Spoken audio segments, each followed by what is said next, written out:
So now we're at the part of the show where we're going to mic up some drums. I'm going to start with the snare.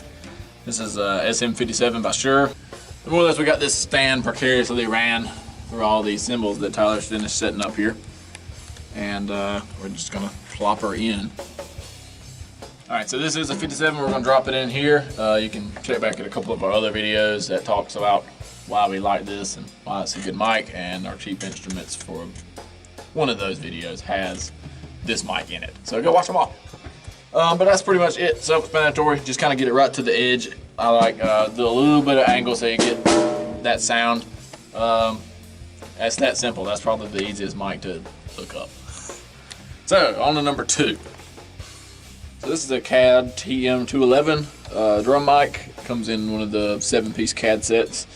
We call this one Rack Time 1. As you can tell, there's no labels because we are inefficient. But it is a clip-on mic. We're just gonna clip this right onto the edge, and I would recommend trying not to point them at too many other drums. But in a scenario like this is the best we got since we got so much stuff going on right here. I personally like to angle mine just a little bit further down than that. Again, kind of that same dead angle you've got that 57 at. Alright, here we go again with more CAD TM211s. It's again just a standard drum mic. For this one we've got a little bit more playroom, so like I said, I would kind of try and avoid the other drums, get it pointed in a direction that you're not going to have a bunch of bleed in. But you also got to think on these kind of drums about your cymbals. So you got all these fellas that are going to be talking to it as well. But they do a pretty good job of isolating everything, and then you can drop in and edit or mixing and use a gate. But anyway, so we're going to clip this just to the edge again. You want to get that exact same angle you've got on all your other kit. So there we have the angle. It's very similar to this one, but it's a good close to. What you're really aiming for is to get some of this middle, but not all of it, because if you go too far up, then you're capturing too much of the drum kit. You want to isolate it to this drum. So I always find it, I don't know, it's just kind of a personal preference deal, but in my mixing, I like that kind of angle. So we're back again, another CAD TM211, which Tyler is stepping on the cord for. And this is actually the tom from our old kit. The other tom is not here, we'll say that much, for this kit. So we're gonna mic this one up just to show you the full mic setup. Funny thing about the old kit is it actually had a really high lip, so it made for micing with these kind of edge mics really easy. Again, you're not going to want to point it at another drum, so you might not want to go over here so it maybe bleeds into this. You're wanting to kind of find the best spot for no drums, which would kind of be anywhere on this side, but kind of up underneath that china would be alright. And then tighten her down. And I will warn you, if you get these clip-on style mics, if your cable management isn't top tier, you will get some pull. You know, like, oh, a little bit not enough slack, and it'll pull it up. So you definitely want to watch your cable management situation. Again, get that same exact angle you've got on all the rest of them. I've just kind of learned where it's at, but if you need to get a measuring tape out, you can.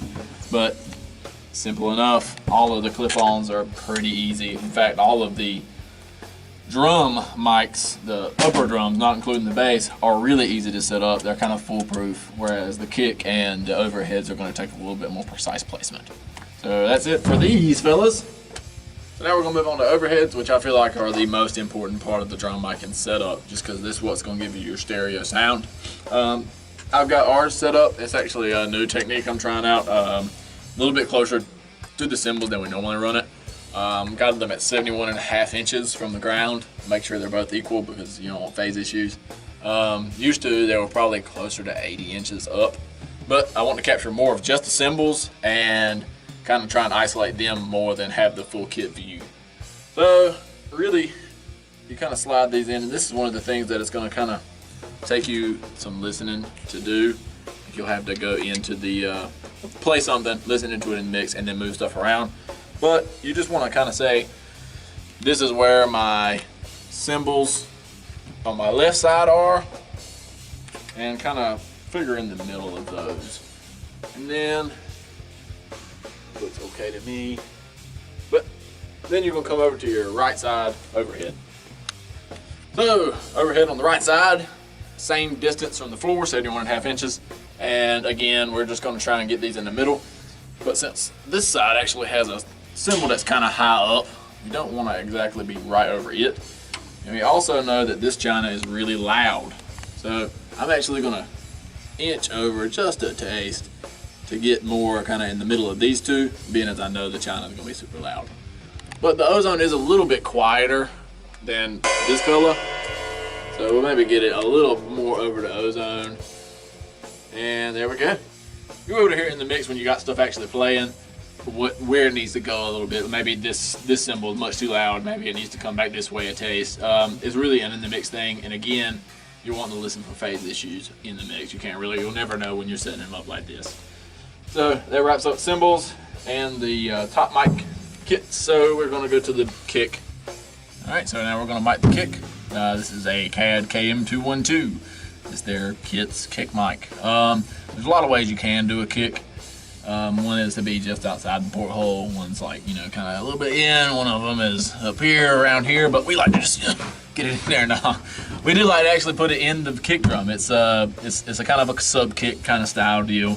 But what we found is when we were outside of the porthole, we were getting way too much oomph. Like there was a lot of peaks in the kick and not a lot of the actual click sound from the beaters. And in metal, you want more of that punch, more of that click sound from the beaters and less of the oomph. You can add more oomph in post, but you can't take away oomph in post as good as you can add. So there's no real science to it. It's kind of another one of those in the mix things. I like to get it kind of hand distance, if that tells you how much science is there, away from the front head. What that is going to do is give you a lot more beater sound and a little bit less of the boom of the bass. And we'll get a shot of it in here for you, and that'll kind of wrap it up.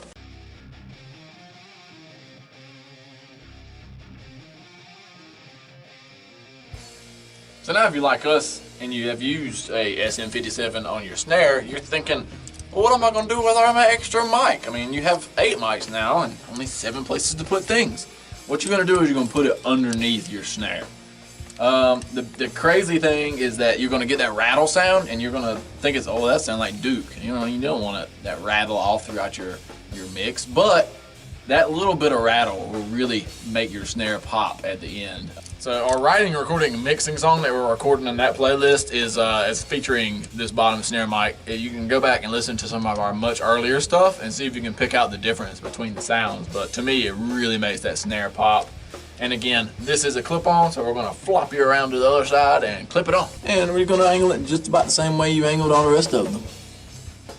And that's the bottom snare mic. Like I said, adds a little pizzazz in the snare category. So.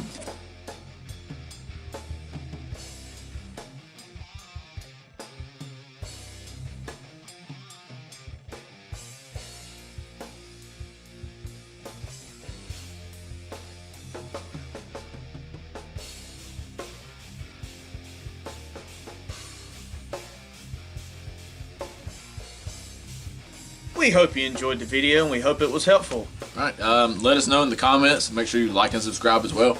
Hit the bell and find us on Instagram and Facebook at Twisted Transcription. And we will see you next time.